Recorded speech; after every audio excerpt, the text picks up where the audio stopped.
that was able to really be powerful going first and second. Just in this game, he was able to look at his opponent's hand. Try to We're in navigate game turn one mode and when we're his opponent almost has at access to, time. And we saw Mike By the try to way, do very that's similar things going second. great. Was there a time extension? There will be. Okay, fine. I think there might have been another slow play warning, so we get 3 more minutes on the clock. Both players need to play a little bit quicker, but it is a good tense game. game, This is a tough one. This is a pickle they're both in. And I think both players have made slight missteps that could have potentially cost them the game here. And like Jose not cleaning up the line here allowed Logan to be rewarded with Mike draw, and Logan, could have potentially ended on the Desiree to lock out Jose, but we are still in this position.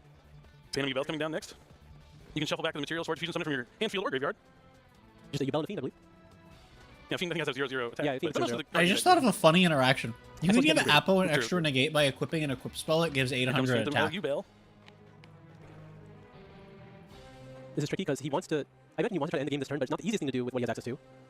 And then that means he's going to have to link away the Appaloosa. Yeah, he already What used Battle could you Phase, but he can do clean up with as that? much as he possibly can. Yeah, Poplar's going to attempt to activate, put back Snake Eye Bellstar. Yeah, just going to use the Appaloosa here, Appo's a right? fairy, No reason not right? to.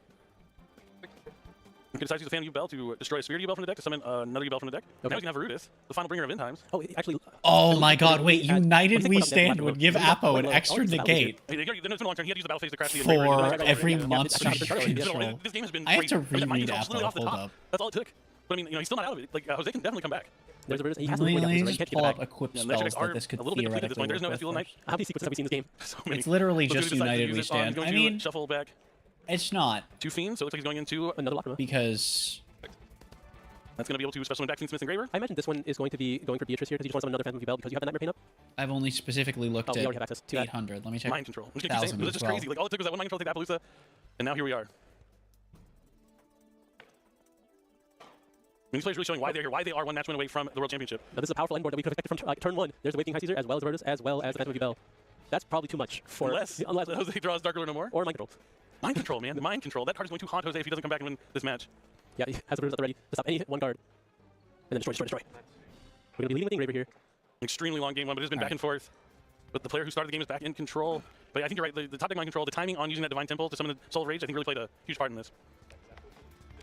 Nope, shuffles back a Flight Fiend to do 1,200 points of damage Okay. to Jose's life points. I'm sorry that I'm not Yeah, actually it's gonna watching be the the game. Engraver. Yeah, Let's and then see we're going here. to game 2. Oh, Jose man. barely losing this one out.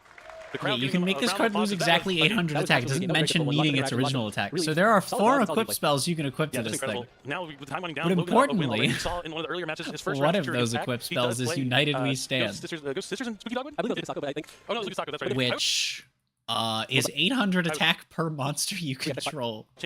But the way- Shab, Jose- we should be playing this card. Makes your But for the rest of the Appos turn, like if 5 anytime, mat when that they're is 2 normal mat. support, at all. It Like, what sounds he has like to a do, funny he does have one to of use Logan's those, hands to be able to genuinely. potentially turn off Logan's turn and just all he needs is to have it pass back. And it's going to be something from the hand, so he has to give a card from the Mulcharmy. No, he had to original from the hand. Oh, that feels so. It already feels bad. But yeah, when you're under Mulcharmy for Iliad, then it's extra bad. And he's using the oak effect to summon back the Papa, some extra life for Logan. It's a 9 and a 7. 1,600 life, though, as far as the total, the amount of life that you can gain, easy to recover. You have to end on something at least potent enough to pair with your skill drain. Yeah, I mean, he's looking to end with this field with the least number of cards possible so he can get to that number that Logan's going to have to shuffle back. Looks like there's a Flame Bridge here. To 99, 11, 9. I think at this point, this may be where you end it. Not really much further to go from here. Yes. I'll go Flame Burge. Flame Burge. Flame Bridge can put back the Spooky Dogwood, just doesn't like looking at it. Might as well. Helps you play on something like evenly matched a little bit, perhaps. Yeah, different permanents off the top as well. Another Dogwood in the hand. We have a lot of powerful spells. There's Opening the Spirit Gate, Triple Tactics Talents. I believe that's that Monster Reborn. No, it couldn't be. No, it's just another Opening Spirit Gate, right? Opening of the Spirit Gates. It's going to let him add a Dark Beckoning Beast. The biggest part of the card is being able to discard and summon back a 0/0 Fiend. Yeah, which is the entire deck. It's everything. But we see that Mulcharmy and Dogwood being impactful on Jose's board. Only ending on Flame Burge and Pop Lobbers, which he did draw Skill Drain if he's able to use it. And here comes Skill Drain. Yeah, that's quite a life differential now. It's only like 5,000. Now, how will Logan navigate this? I think the skill drain is not as impactful in this matchup as it is in the mirror match. We have a Fiendsmith track to get into the Fiendsmith line here. Gonna add that Lurry, gonna be able to discard a card here. Most likely that Lurry. And Lurry goes down, be able to summon itself from its own effect. A lot of effects are in the graveyard here for this deck, so. Going to be able to go into the Requiem. And Requiem also tributes self cost, I believe. So still playing on that skill drain. Indeed. So, That's pretty much where it ends. Everything after this point, skill drain touches pretty hard. yeah. At least he's like filling up his graveyard, getting some light fiends in there to find ways to get more monsters on the field. But he needs to get rid of that Skill Drain. Easier said than done. Using Requiem's effect to equip onto the Engraver.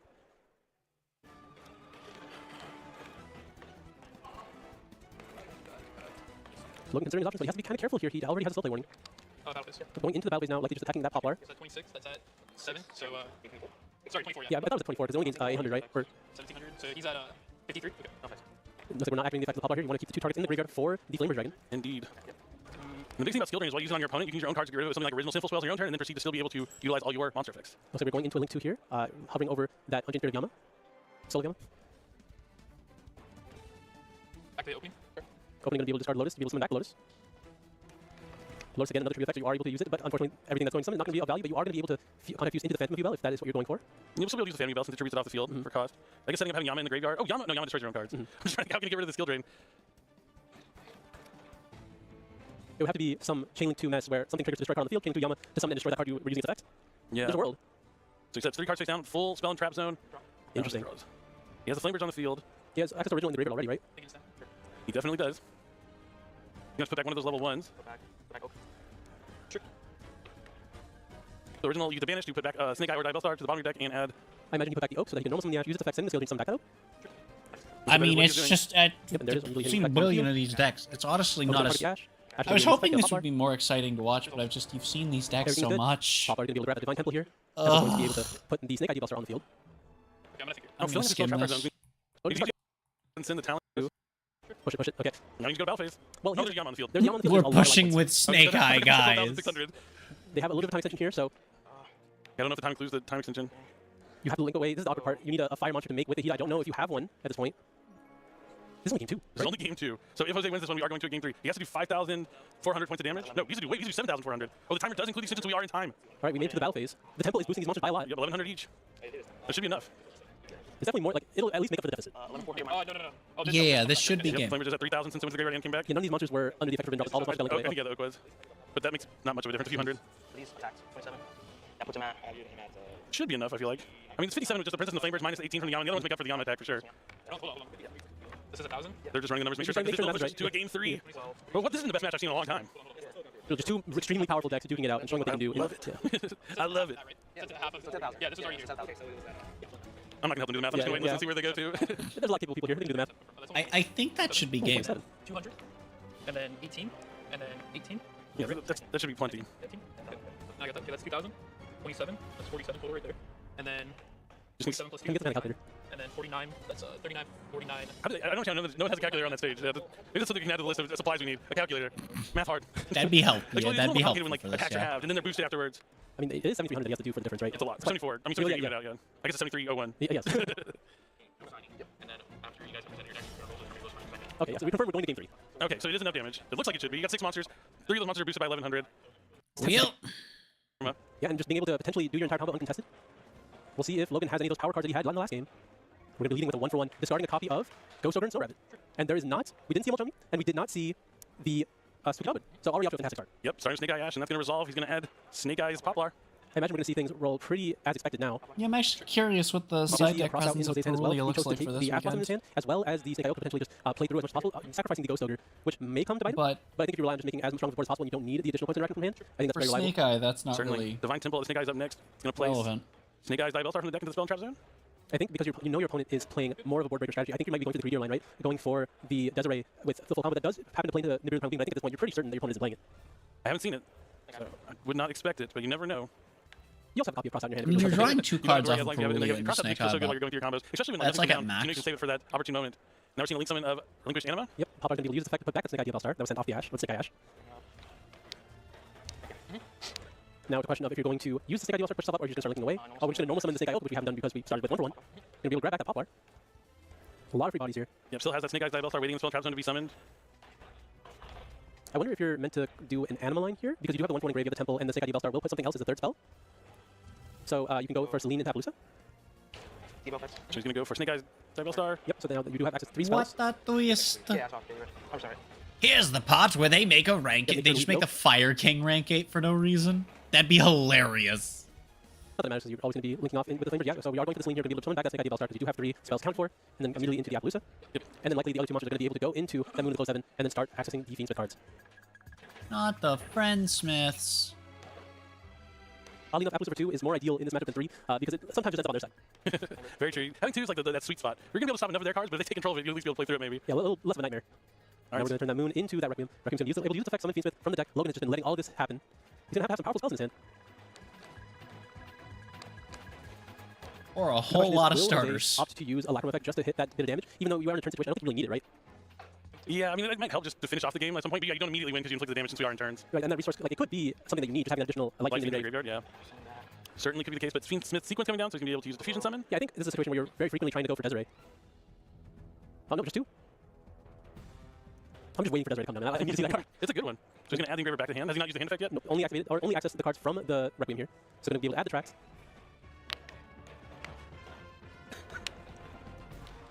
Now we're going to go ahead and activate the tracks, adding the Luri, after some consideration.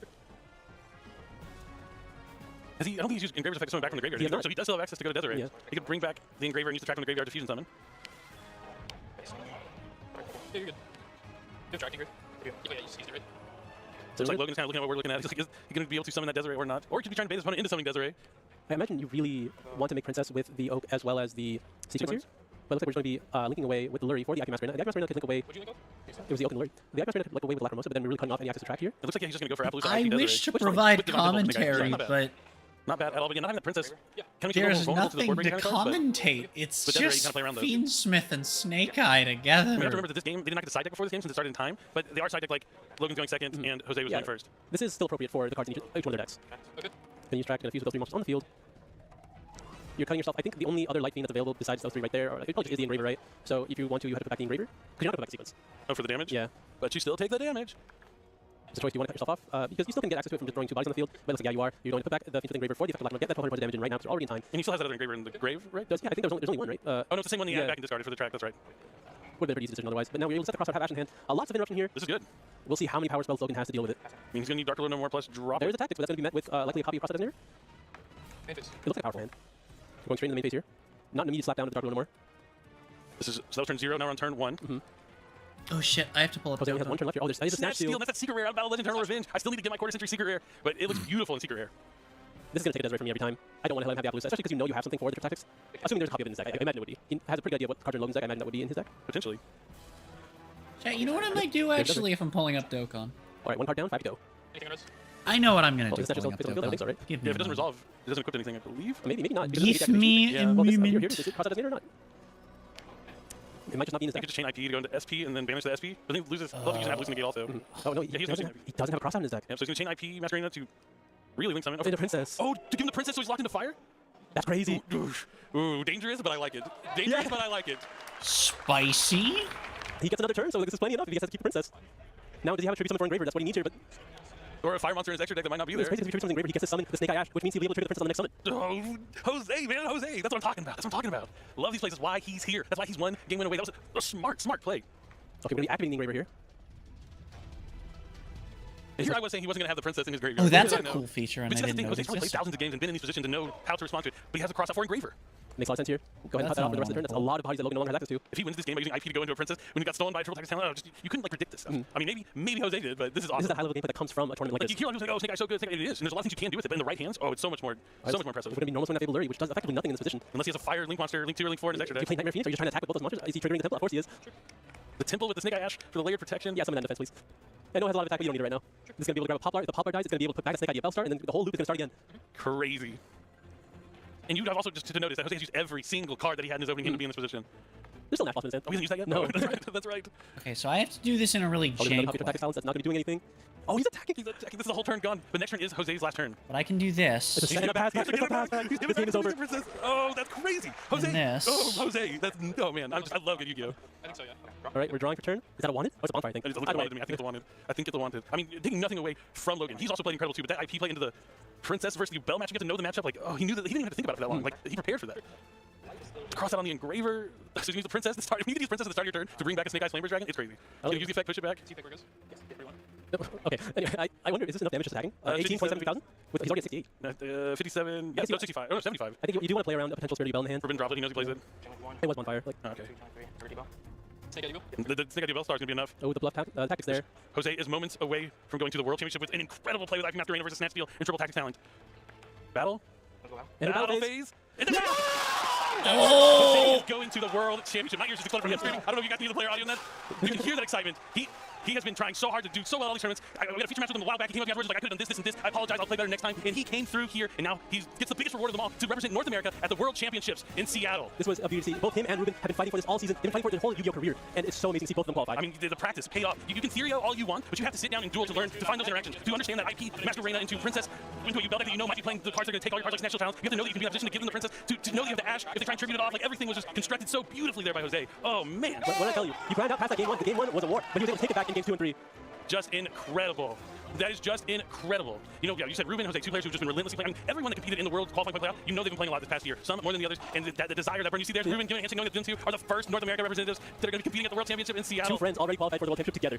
Just incredible. And none of those games were easy. Even that game 1, he was so close to winning, going second in game number 1, and that top deck mind control really, turned the game back around. But wow, what incredible! I love good Yu-Gi-Oh. Peak gameplay comes from all the brand new cards from Infinite Forbidden. We saw how the Fiend Smith cards really just took over the entire meta, but like for good reason, right? It's a lot of flexibility that we see, and it comes down to the players to be able to use that flexibility and understand what you can do with these cards. Yeah, well, you can talk about how good while we're Snake Eye setting and this Snake Eye up, is all day long. let's close this and see how much farther behind we've fallen.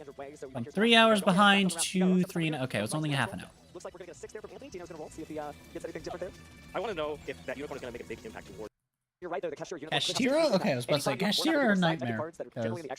I could see either one. Yeah, it's time to see what this duel is all about. Looks like we're going to go ahead and To roll. be honest. To 9? I believe it's 9. And we got, double.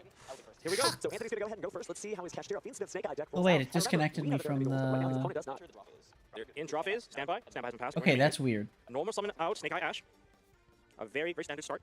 One of those powerful starts. It's a start everyone can hope for, but Infinite Impermanence is a great card to have at the beginning of the duel, too. You know, that is well met, but we're going to see if there's going to be follow up here, and that's going to be Bonfire. Bonfire this time around, likely going to go for... Well, Does it not work Snake Eye now? Ash. It's going to be Poplar. The effect of Poplar is going to be good. That's going to be summoned out onto the field. So certainly have the No. Infinite Impermanence, but likely not to have the Droll and Lockbird or else. Okay, well then I guess I won't be in the Let's see, corner we're for gonna go ahead and this. grab the Divine Temple of the Snake Eye there, and just But that's start with the okay. Snake Eye down. We're activating the Divine Temple, and that's going to place one of your Snake Eye cards into the spell and trap zone. So already, some information hasn't been telegraphed by Anthony, right? Dino does not know, at least at this point, that there are any Cashtira monsters. Likely not to find out maybe even until game 2. Okay, of this maybe I range. just Yeah, bugged Cashtira the monsters shit are out of gonna have a Discord. pretty tough Hold time on. being summoned onto the field once you start establishing monsters on the field, so they're not likely going to be seen unless the board gets cleared. That's true. We've seen some crazy things so far, but Snake Eye DFL Star hitting the spell and trap zone there. Looks like we're probably using the effect of Snake Eye Ash here, but again, Snake Eye DFL Star has really pushed this deck over the edge, right? It gives it just a little bit more consistency in a very powerful package. I do think it's interesting seeing Mimigul of all things being played here. Like, that's kind of spicy. I know there is nothing. Besides that, is also I a quick dig effect, it, so though. that could be a little bait and switch play. Did I trade A on this new Nope, we're gonna flippy get deck. Fiend Smith Engraver summoned from the deck. So you can summon a Fiend Smith monster from the deck.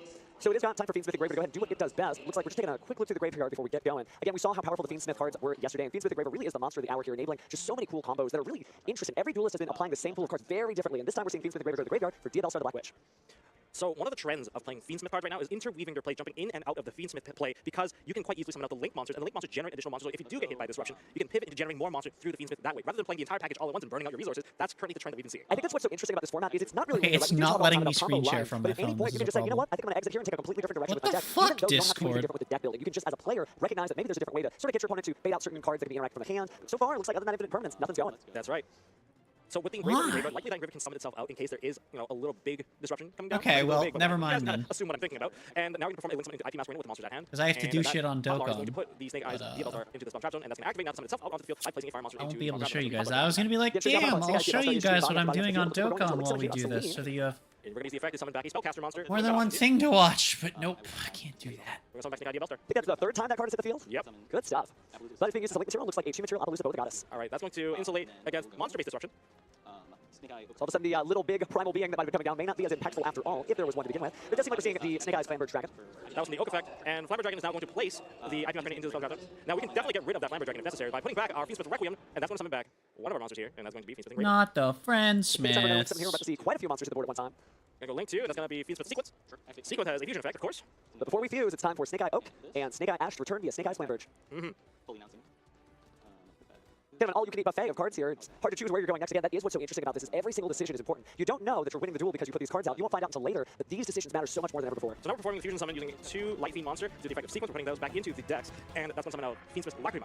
Lacrima can summon back or add to hand a Light Fiend monster. Now, the thing is, management of your Light Fiend monster is very important because, as you can see, we did not get any additional resources back because we put back the Fiend Smith. There's nothing to add back, and therefore we're just going to use the materials at hand to make our Promethean Princess. It's not a fire-related card. I mean, there was a very important fire-related play previously. Check out the VOD. But this is, of course, going to set up a fire lock that we're going to be able to bring back, of course, the Flamberge Dragon. Oh, you were hinting at the power of Fiend Smith Desiree. There's some cool stuff we might be able to see, but focusing on the duel at hand, looks like we're just going to link off that Promethean Princess and Ash into a Salamander. Oh, and hey, that went fast too. That's going into Atlantis. That's a 1 material link monster. There's very few that can do that as a high link rating.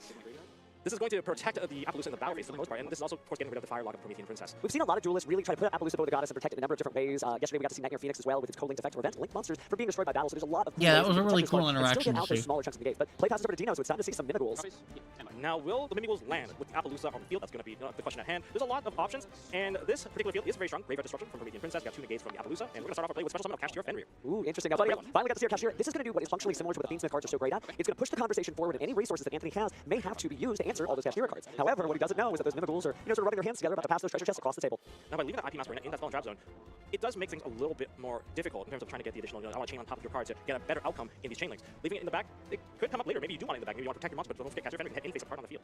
Well, nothing has been activated just yet, so we're still just going through our pot of prosperity there, getting rid of 6 cards here, and those really cool World Championship qualifier sleeves. Again, everybody who entered the event should have a copy of those, so good stuff. Looks like we're going to go ahead and reveal. Oh, wow, now the Mimigool information is out there. It looks like we're going to whole deck profile here with one of each card. Again, we've got a Mimigool Room, our Mimigool Holy shit. Master, Full Leopard, and a Dimension Shifter. That's a quarter-century dimension. I've actually read the Mimigool cards. I Unfortunately, that's should not do likely that. to be added because you have cards in the graveyard already. A little too late, unfortunately. And we are going for the Mimighoul Dragon. Now, Mimighoul Dragon has multiple effects. You can summon it on your side of the field and gain an additional card, that's called Trap Mimighoul card, or you can give it to your opponent and it can, well, pseudo-Raigeki your opponent. Some really cool stuff there. Again, each Mimigool having so many different neat effects that really help advance the strategy, but even if one of those effects resolve, it's still doomed for your opponent. But oh no, we are seeing the terraforming there. So, with the Cashier Fenrir keeping pressure on the field, basically, that can trade with the Appaloosa. It gets a little bit dangerous here. Now we get the Mimighoul Dungeon added to hand. Mimighoul Dungeon, allows your Mimighoul monsters that were not normal or special summon this turn to gain attack equal to their original defense. So that helps you gain attack for those cards. And the numbers are huge, too, by the way. 1900 defense, 2000 defense, great stuff. But one of the key effects would be to adding Mimighoul monsters to your hand. Once per turn. Good stuff, good stuff. It's a really well-designed deck, and so it's nice to see duelists playing it so early into a tournament that really matters. Think about this. Dino woke up and he decided, I'm choosing Mimighoul. Okay, so the effect of Cashier Fenrir has been negated by the effect failure. That's going to basically protect the monsters or cards on Anthony's side from being hit by the banish effect. But now we're going to be met with a triple tactics, talent, and we're going to attempt to take, but now that's going to be chained. Ooh, so we are going to do the IP Master Arena. That could make things a little complicated here. Let's see if you see something really cool here, and we're getting rid of our own Appaloosa. What do you mean this name for a source is already in use? No, it's fucking not, because when I scroll down add existing, it's not Which is the monster there. that's going to be summoned out, and that is going to be Moon of the Closed Heaven. Interesting to leave your spots open there. The extra monster zone did not have to be clogged because there's a link zone for World Sea Dragons Atlantis. So just really making sure that there were no bad decisions here, leaving every option open. Now, which monster will you take? We're going to be taking Zelantis. So Atlantis at least will kind of clear off all the relevant effects on the field right here. On the resolution, we're going to use the effect of Fenrir to target the... And then let's activate Mimighoul Dungeon. target the Climber. That was negated, of course. And now we're going to go Mimighoul Dungeon. Mimighoul Dungeon is now live. Well, I haven't read the Mimighoul cards yet. Putting a face-down We're card. gonna just set put monster on these the opponent's here. side. If you have that up, now it's going to function much like As a I Lucky, read them where as there's we just a lot of watch. restrictions. You can't normal summon while you control that set monster, and any monster special summon that turn cannot declare an attack. Kind of reminds me of the Mystic Mind days, where you cannot attack and just can't summon. It's a lot of restriction. I can hear the audible groan. Alright, so we're just gonna go down this list. Hey, maybe Mimighoul Dungeon will bring I that haven't back. read any of Look these here. yet. Cards across the table. Again, Mimighoul Master is really the master of Let's see. Mimighoul. You can't be destroyed by battle with card effects while your opponent controls any face-down monsters, or you control a Mimighoul other than this. Okay. And it should be a Only whopping use the 25 following this once turn per to reveal turn. spells. If it's normal or special, to add a Mimighoul from your deck So to grab your Mimighoul hand. Maker here.